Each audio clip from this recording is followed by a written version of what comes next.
Main issue now is the habitat process, the World Conference on Sustainable Urban Development coming up in Quito this year.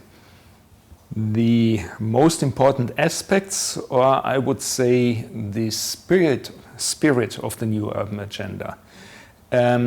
What is changing with urbanization is the role of cities. It becomes more and more clear that cities have a decisive role for global public goods, for climate, democracy, stability, biodiversity, resource consumption, social integration, etc. Cities have a great opportunity in this moment to reinvent themselves and create flexible and adaptable approaches for urbanization. And definitely with the sustainable development goals, they can include different models and different capacity buildings and other experience around the world. My feeling is that through the Habitat 3 processes, we may not have really achieved paradigm shift in intellectual terms, but we have done very well in terms of mobilizing political will to tackle issues in the urban sector. Habitat 3 Secretariat identified 200 experts from different parts of the world, put them into work in 10 policy units, each of these units led by 2 co-lead organizations. So you can already see that there was wide mobilization across the world at both expert individual level and institutional level. I think the urban agenda is quite comprehensive, and it really has fulfilled the task of bringing all kinds of perspectives together, including also the most of the SDGs. So in terms of content, SDGs and urban agenda do fit together, but it's more of a political statement that is missing in the urban agenda. The reference to the SDGs is not very significant. So most member states, when signing, hopefully, the urban agenda, they might not recognize that this is a way to implement the SDGs. So the implementation of SDGs could have been fostered and enhanced by the urban agenda, but this was missed. And I don't think that the discussion now, the consultations on the Zero Draft will change this significantly. So we will end up with an urban agenda that is a bit outside of the whole SDG discussion. I should say that the Sustainable Development Goals are a very important formulation for this generation and for the next, because it is going to cover the next 20 years or so. Goal 11, which is often referred to as the urban goal, calls for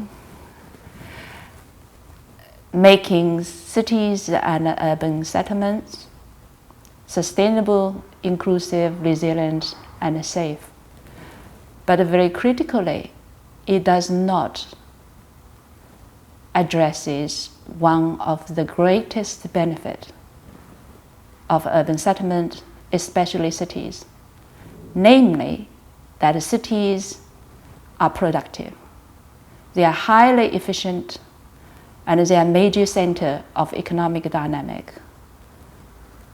And I consider this omission as a major gap, and very much hope the new urban agenda will be able to address this gap to some extent. Of course, there are gaps in the SDGs. The SDGs is a tremendous effort, and it's quite surprising that the international community agreed on such a broad range of goals, but they can never be comprehensive.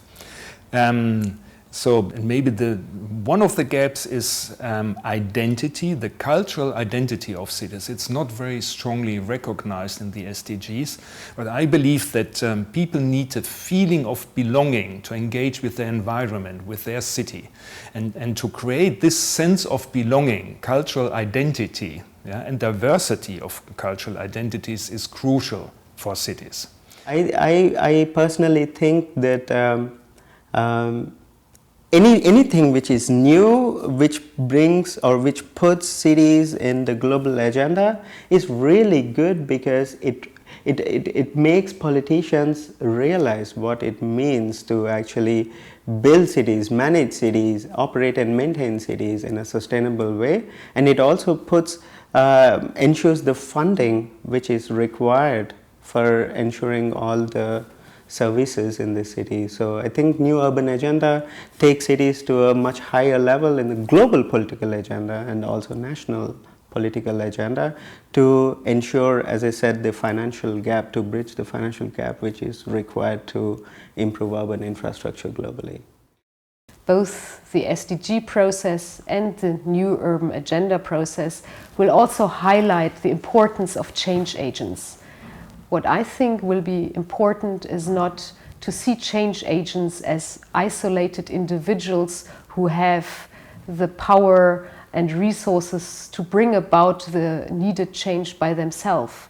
We need a constellation of diverse roles and actors which are not only sitting in institutions like local government, but which sit in diverse backgrounds as NGO representatives, people working at the grassroots or living on the grassroots level, people in private business and so on, who fulfill diverse roles towards change agency. And that, I believe, will be an important part towards bringing the new urban agenda on the ground. We cannot understand cities anymore as local, just looking at one single cities. Yeah, we have to understand the system of cities, how they are interconnected, by people, by information exchange, and they have a responsibility for the global agenda. And so cities are becoming actors on national level, but also on international level. Many cities have formed networks to fight climate change, and they're actually already doing things. And so that hopefully might motivate politicians to further enhance the action of cities by providing enabling frameworks for cities on national urban policies, giving clearer mandates to cities, providing resource framework for cities, providing capacity development schemes for cities. Following the new urban agenda being passed in Quito, we will see a lot of investments going into the urban areas, specific urban areas, and the investment not only in terms of finance, but also in terms of the capacity that's going to be asked of urban actors in all levels. And I want to stress how important it is for those who will be implementing anything related to the new urban agenda to involve the non-state actors and especially civil society. Because civil society are the ones that are going to be the gatekeepers of every promise or every indicator that's going to be that's going to come out of the process.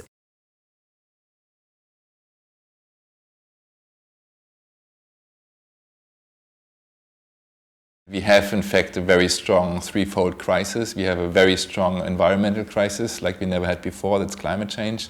We have a very strong social crisis that you can see with all kinds of wars and displacements and insecurities and failing states. And we also have an economic crisis. You know how fragile our economic system is at the moment, and how much it affects also the other crisis, the social and the environmental crisis. So we have a very strong crisis globally, and at the moment the nations are drifting much more apart than it was before.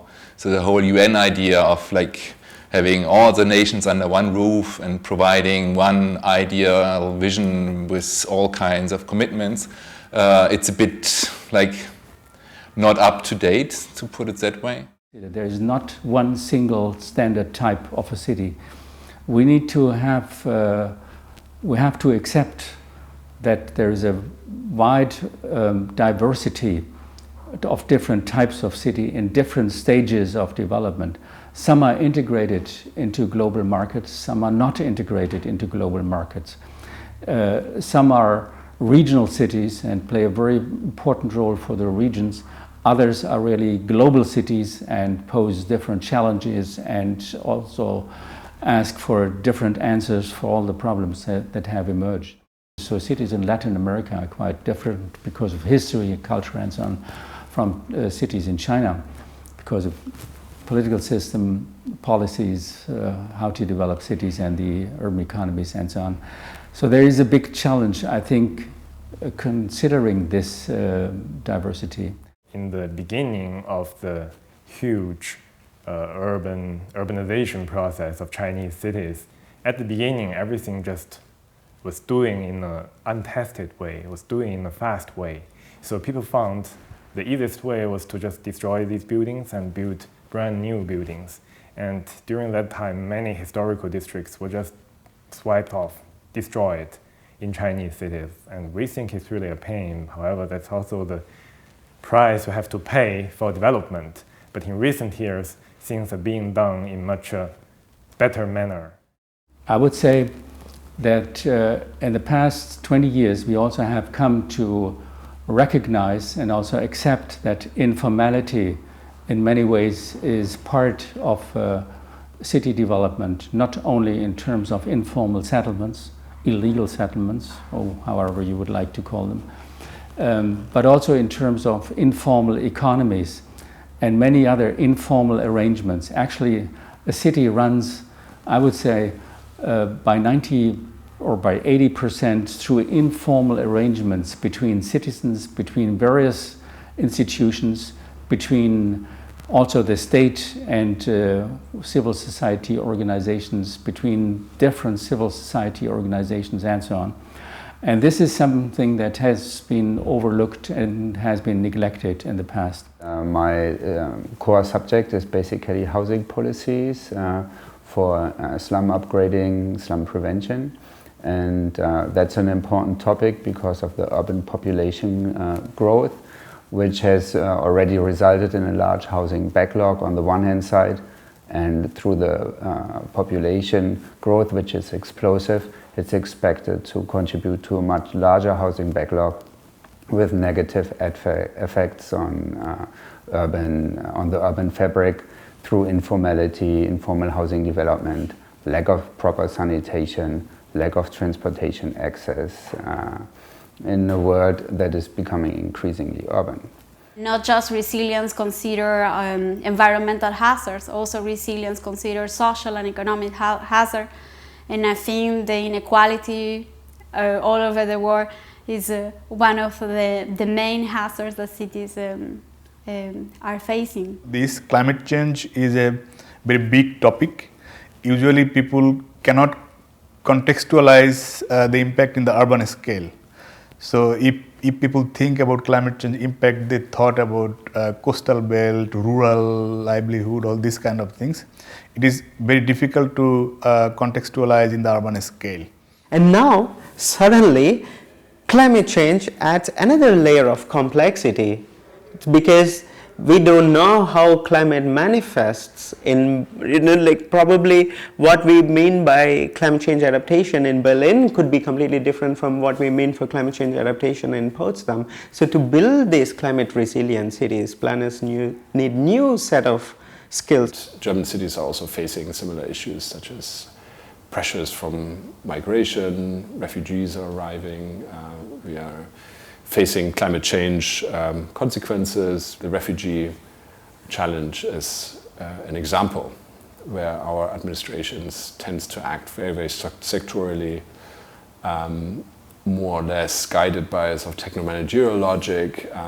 So those kind of wishful approaches, integrated approaches, cross-sectoral approaches, approaches that connect top-down and bottom-up, that are inclusive, that mobilize resources that citizens have, are all kind of part of the rhetoric, but they're not really implemented. And the the shock of the refugee arrival in the last 2 years, the shock that many municipalities have faced, is potentially also a catalyst for innovation in urban management here.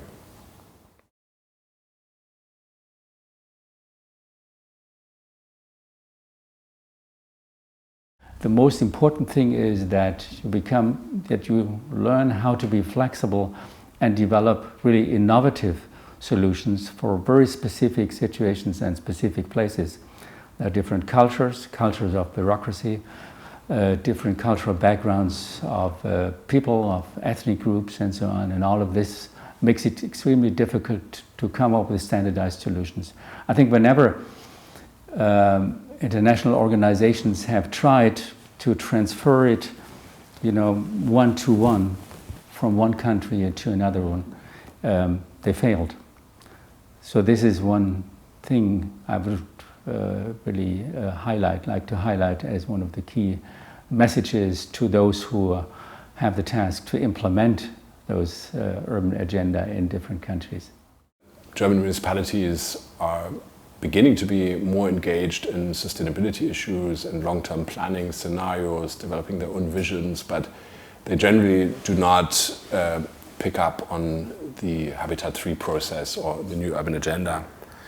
And partly I think this is to do with the fact that our thinking is still very Eurocentric, and there are very few cities so far that are willing to engage in city-to-city learning programs or willing to really look beyond Germany or Central Europe to look for inspiration, for help, for partnerships in making their cities better.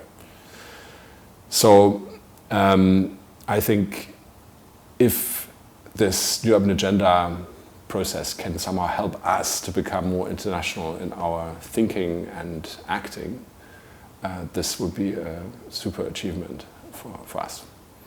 So the new urban agenda is not obligatory. It cannot force any country to do anything. So hopefully the motivation comes from recognizing that the principle of subsidiarity is a sound principle to define the mandates in a given country, in any given country. The degree of subsidiarity and how it plays out precisely in a given country has to be defined according to the circumstances. The other problem of the urban agenda is that the implementing agents are not specified. So the agenda will be signed by the member states, the UN member states, meaning nations, and the implementation is much more with the local governments. And the SDGs are actually quite similar to this. The SDGs is an agreement of all member states of the UN, but the implementation is very much in the hands of the municipal or the local governments. The countries like Bangladesh, they should also report back to UN the implementation status of new urban agenda. If the new urban agenda agreed in this year and not followed up in the next years, then the implementation mechanism will be again weakened. So I expect that there should be some kind of mechanism that the implementation of this new urban agenda is happening and report back mechanism from the countries to UN level, so that this kind of accountability system is also there. A lot of money probably will be put into the urban area, into the urban setting, into the urban planning, into the urban future. If this money is not regulated, if this money is not accounted for, if there's no accountability mechanisms for all the promises and even for the budgetary allocations that are going to go into financing of the different activities, then there is room for corruption. And as we know that corruption is a hindrance to sustainable development, and this is something that has been proven, and this is something that we try to work on. It's very crucial from the new urban agenda, the capacity building, especially because there are two aspects in a democratic setup and also at a city level, where you have a political wing and you have an administrative wing. The political wing has their own agenda. They have their own political, social, economical agenda. And they usually think in short time cycles, so till the next election. I think it's very important to build the capacities of the administrative wing, because the mayor might come and go, but the urban planners and the administrative wing, like all the financial department and everyone, they are there to stay.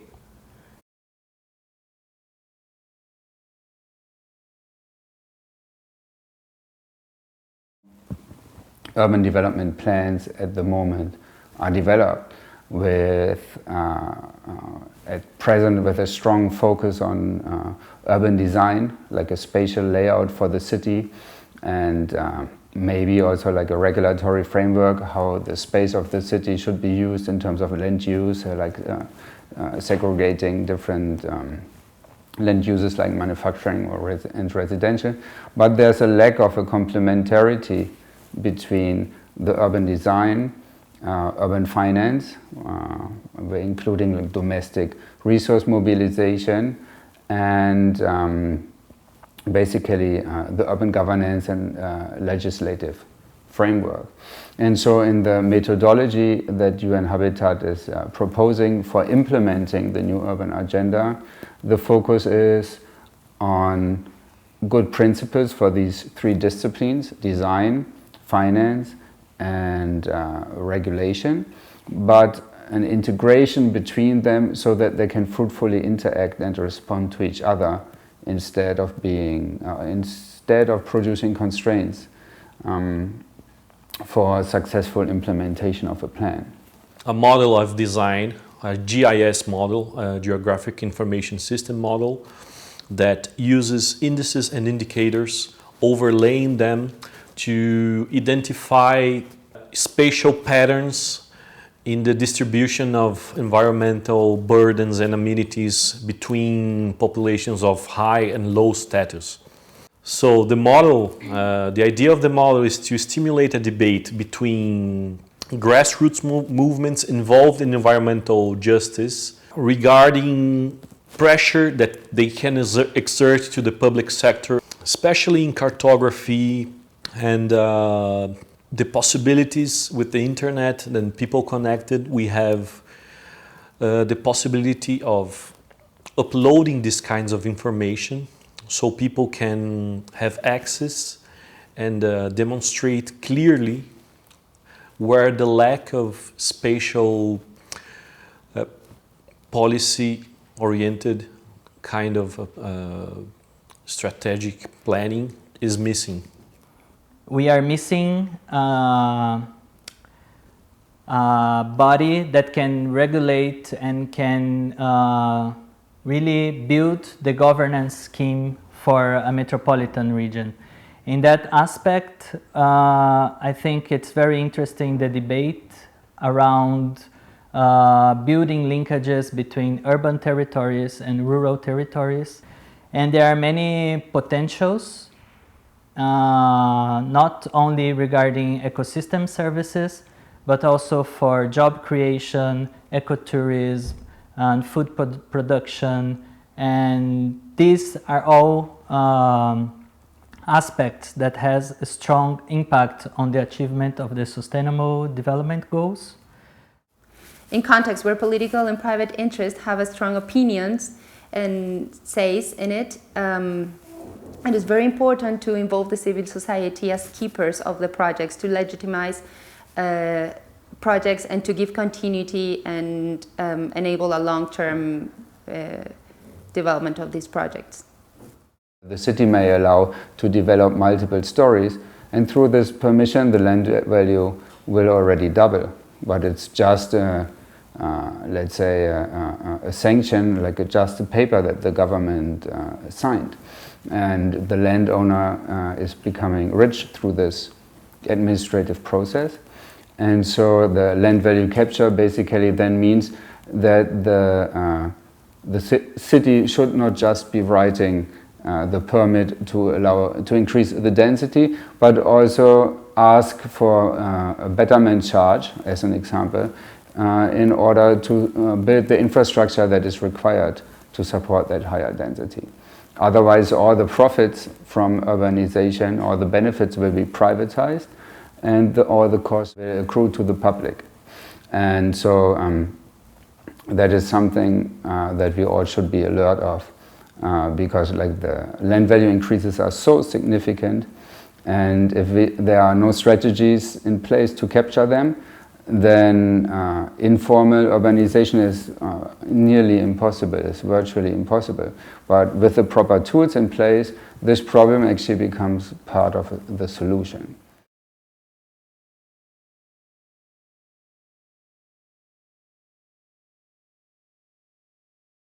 We should create in our cities, maintain, create, enhance spaces, where you can walk without any specific purpose, where you don't have to pay, where you can just be there without having to do something. Parks are very crucial for this. A city makes people, and people makes a city. So there is a very strong interlinkage, and I believe very much that also emotionally, like psychologically, you grow into a city, like you grow into specific behaviors, and that has to do with your behavioral patterns. Like if you have, for example, a green space outside since your childhood, you know how to treat it, you know how to deal with it, and you know to value it. But if somebody puts a new, like the city government puts a new green space into an area where there was no green space, you really need to educate the people. Another way of domestic resource mobilization would be to invent housing finance systems which are incremental, which support the incremental construction, and rules, for example, which are rather a carrot than a stick, that promote technical assistance for sounder construction methods in order not to penalize poor people, but rather to support them building in their way.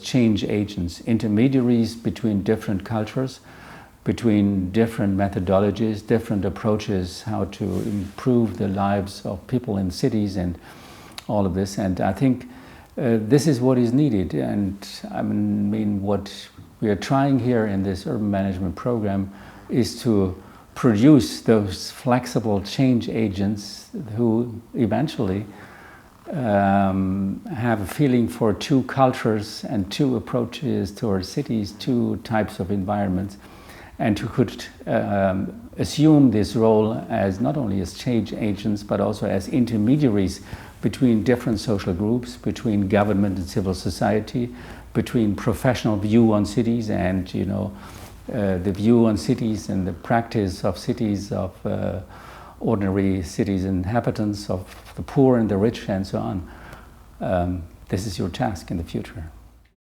After Quito, we should have a set of sustainability indicators, and we have to evaluate and monitor these. And one of the skills that I got from the course was looking at project planning, implementation, monitoring, evaluation of these, looking at the urban setting not only as a role for urban planners or managers, but looking at it as a role that crosses over, it's multidisciplinary.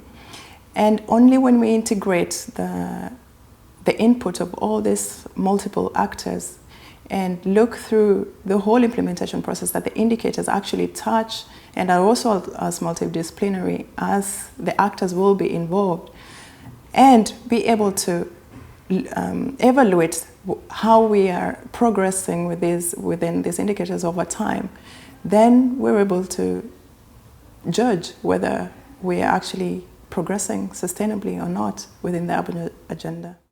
Things have improved, but then city planners these days are now they are posed different challenges from planners of in the late 90s, and to tackle these kind of challenges, one needs a new bunch of expertise. Like one has, the urban planner especially, has to get equipped with different types of skills to manage these kind of challenges or to tackle them. In parallel, you need to create the capacities. Yeah? You also need to create the responsibilities by the citizens on local level to fulfill their role as citizens, really. Yeah? Take up the responsibilities asked for government, action and respect government action. So it is quite a challenge to build up these subsidiarity form of governance. But you have to initiate it, you have to be bold to motivate, and I hope that the discussion around it will motivate governments, national governments, because they should recognize that sharing power with local governments is not a loss of power, it will increase the capabilities of the state as a whole. I would really like to bring it back to education. You know, how do we prepare urban professionals for city governments or for other government structures dealing with urban issues? How do we prepare them to be better curators of processes, to be more actor-centric in their thinking, to learn how to handle and manage conflicts, to be sort of generalists that are able to connect different sectoral disciplines and sectoral sets of knowledge. And I think that we need to, you know, constantly think, you know, how do we improve our kind of education ourselves.